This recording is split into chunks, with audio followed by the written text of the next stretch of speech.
All right. Today's date is April 29. We are rounding up April.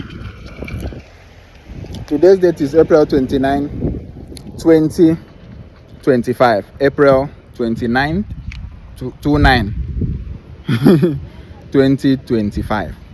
I have something a little bit. It's not among my topic that I need to treat. I just want to throw a little light. I don't even know the topic I will give, but I think I will give something relating to prison and all of that. Let me explain something to us that we have never seen it in that light before. Follow me. When a man is sentenced to prison,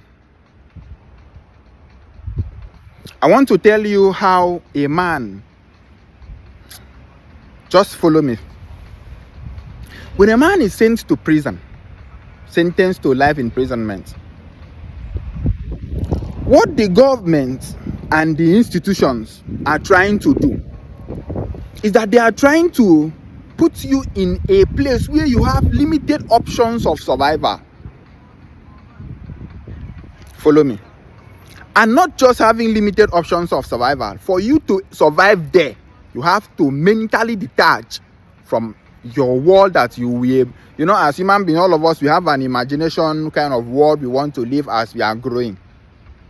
You want to do this, build house, buy car, marry, have fine children, have family, travel around the world. You have things that you are imagining.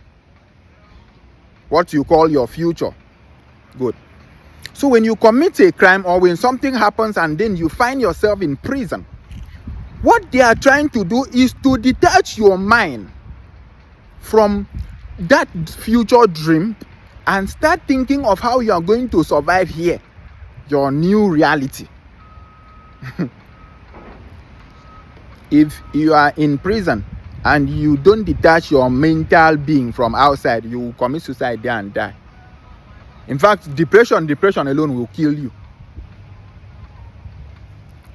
So for you to survive, they know, the institution know that you have to mentally detach from outside completely. And even if they sentence you, let's say for 5 years or for 10 years, for you to survive that 5 years and 10 years, don't forget, you have to mentally disconnect from everything you ever knew existed outside. Because you will be sleeping, waking up in that reality, that new reality. So for you to survive in that your new reality, you need to customize your mind of surviving there. And the earlier you start customizing that your mind, the better it's going to be for you. Because at first it will not really make sense. It will look like a joke to you. That is just a glance. It's going to pass. Okay. So, if we have this understanding, and what is the main aim? When you now finish customizing your mind to survive there, let's say for 10 years, and your 10 years is over, and they bring you outside. Now, coming outside, apart from the fact that you have wasted time, they have seized your time, for you to now start restarting again outside, you need to disconnect from the prison life that you were living, that sustain you. If you cannot disconnect from that little, because prison is giving you small options, outside life gives you a broad options. But because you have gone to prison and you are out, your mind cannot catch up with the outside reality, which has options. So it's an intentional way of destroying a man. They know that what makes you a man is your mind. So let's play with your mind a little bit. By so doing, taking away your time. That is just the purpose of prison. Please stay away from crime as much as you can. It is not funny. You don't understand the consequences of going to prison. I'm telling you. If you understand the contextual meaning of going to prison, there are a lot of things that you will not even put yourself into. It doesn't worth it. It doesn't worth the risk. You are doing a lot of things. You don't even care that one day, what if they catch you? Please. Let's put hands together and see how we can create a sane society. There are a lot that we can do if we put our hands together. Do you know that all the things that we are enjoying in this life, aeroplane, cars, everything, machines, everything that we are enjoying in this life, it's being produced only by 5% of the world population. 5% is powering the whole world. Imagine if the percentage is up to 10%. Imagine if it's up to 50% of us that is producing too. Turn around and ask yourself, what have you produced? You notice that you have not produced anything. All your life, all what you are doing is chasing money. You are not contributing anywhere in the society.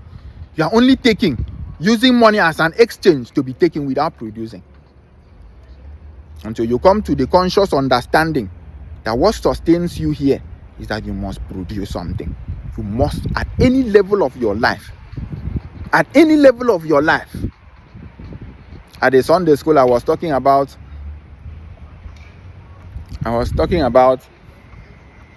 how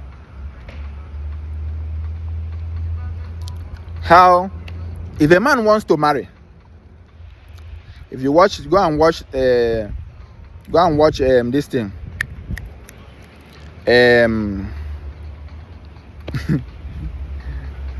marital counseling session at Evangel Power Chapel. Go and search it, marital counseling session at Evangel. If you watch it, you will understand some key things. Go there and watch. But there is something I want to say here. So when I brought down that point, that if a man wants to marry a lawyer, you want to marry a lawyer, it's a nice and beautiful thing that you want to marry a lawyer. It's very, very nice. Wow. But what you should understand in your mind is, if you want to marry a lawyer, your dream is, because every man's supposed to have a dream kind of wife that you want. So if your dream kind of wife is a lawyer, it's nice and beautiful, right? What you should consider as your ultimate goal or ultimate family goal with your wife is to build a chamber. Even if that chamber is very, very tiny, go and build a chamber. Even if it is just one bedroom, build a chamber and grow it with your wife. You want to marry a lawyer or a doctor. That is lawyer. You want to marry a doctor. It's very, very nice. You want to marry a nurse. Very, very nice. You want to marry a doctor, wife. It's very, very nice. As a man, what makes you a man is that fine and good that you want to marry a doctor. It's beautiful. Go and think of how to build an hospital. It should be your long-term goal. I'm not saying go and build a hospital. No. It should be your long-term goal that you must build a hospital for the family, so that your wife will be the general manager of that hospital. By so doing, your wife will have a career and be fulfilled in life and be happy and have freedom too, because her husband is the CEO of where she's working. 2 second benefits. Your wife will not be submitting under any authority. Your wife working as a lawyer to another firm, as a doctor to another hospital, she is submitting to her boss, which most likely will be a man, who will instruct her and give her directions, and she will obey and say yes sir, who will even pay her money and sometimes tip her and sometimes be praising her, and she is submitting yes and be bowing yes sir. How then will that woman still come back home and still say yes my husband? Is that not too much load? If you were her, will you do it? Wicked man, too. I will spoil you spit. Let me be like Gege. You pour me spit for face. How is that not double load? If I'm submitting to my boss, I cannot come back and submit to my husband. It's impossible. No matter how if you try it, you will feel it. The woman, it will be an heavy weight on the woman. She might be enduring it. And the woman is not even built. A woman that is built to be very, very soft and tender and should be pampered. The woman is now thinking that her value lies in her worth, which is money. By having money. Okay, no problem. Since you want to have money, I love it. I will create an institution where you will now come and have that your money, so that I will pay you salary. By so doing, you respect me as your CEO. When I show up in office, you respect me as your CEO. And then at home, you still respect me as your husband. It's the same man. The day you get to that level of understanding, nah, shut down.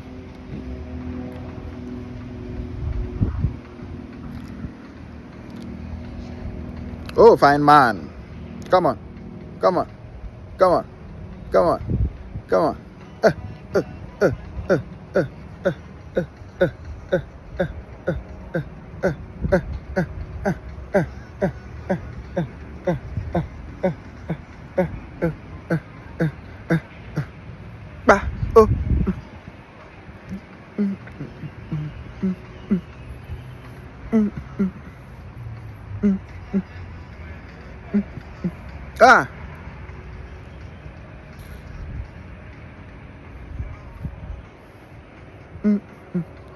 All right, so in summary, is to understand that, in summary of this video, is to understand the consequences that always comes when we take wrong actions. Understand the effects of it, that it will, when you commit a crime, the effects of it, where you pass through that place, it destroys. It doesn't just corrupt, it destroys your mental state of being completely. Immediately you pass through prison, even if it is for 6 months, it will affect you in a certain way. I'm telling you.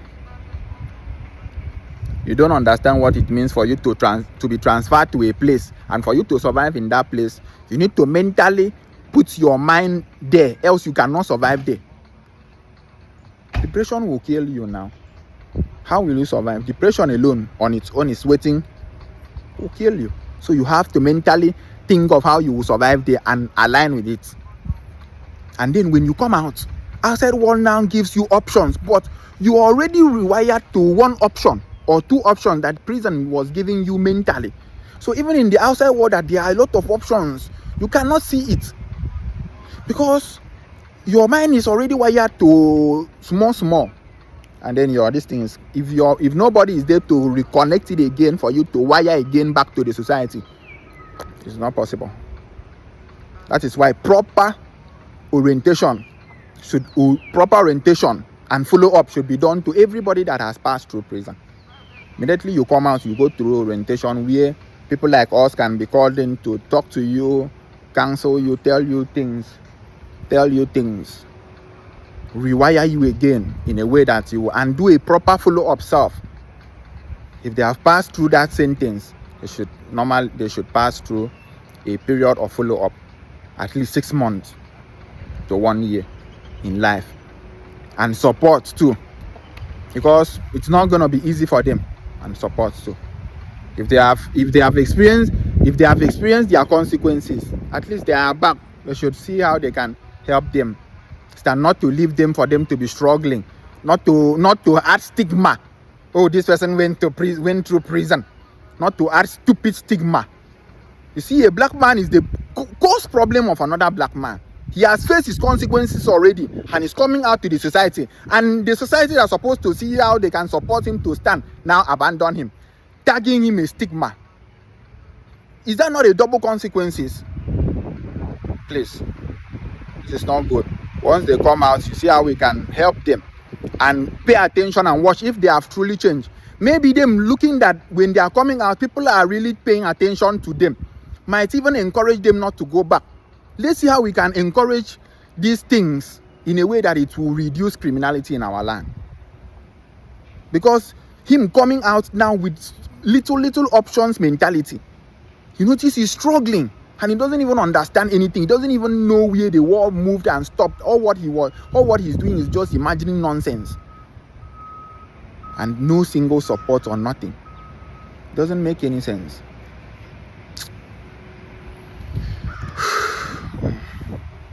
Thank you very much, Ebro Sokweso, your revolutionary thinker will always do the thinking for us. Let me go and treat my second topic. This was just a drop off.